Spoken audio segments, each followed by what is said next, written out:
and welcome once again to our interview series with Wes Porter of Cobalt Mortgage.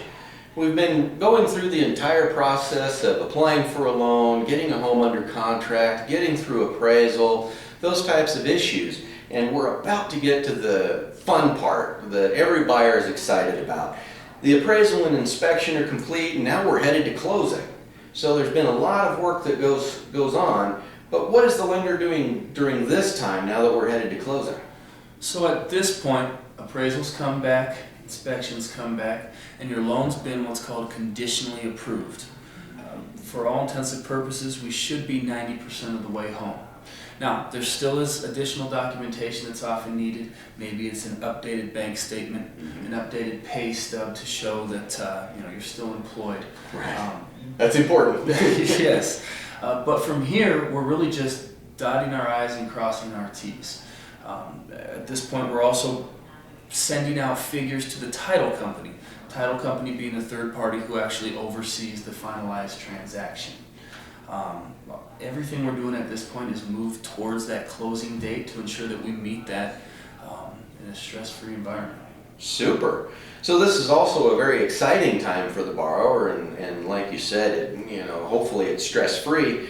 But there's a lot of things going on because the buyer's packing and worrying about the whole purchase and the house and the family and things. What things should they keep in mind to bring to the closing? So typically at closing, you're going to need the same few documents. You're going to be looking at bringing, as we talked about, your month-to-date pay stub if it hasn't already been collected.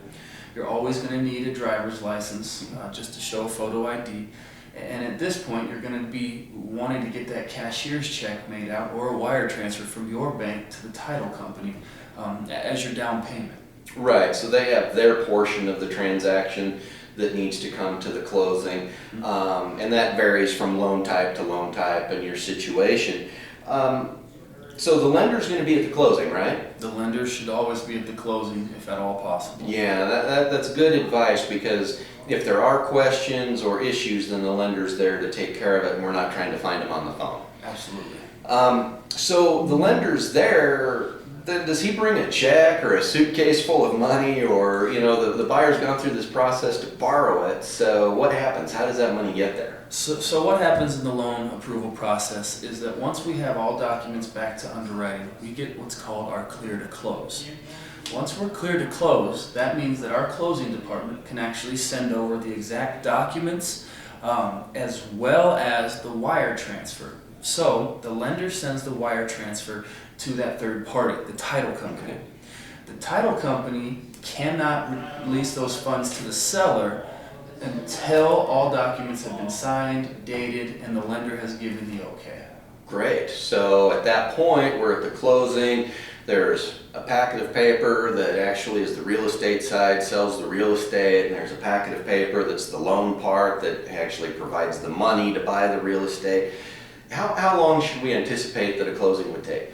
You should be able to get through a successful closing in about 30 minutes.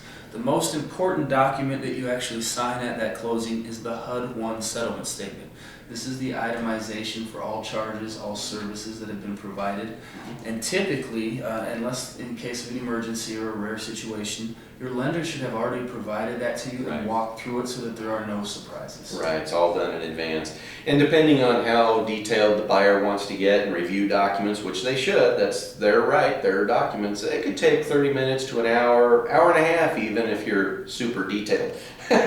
Well, at any rate, we're wrapping up now, and reiterate how closely the agent and the lender have to work together with the buyer. But now it's the fruit of the labors. The buyer owns a home. You get to move in. You get to make that your place.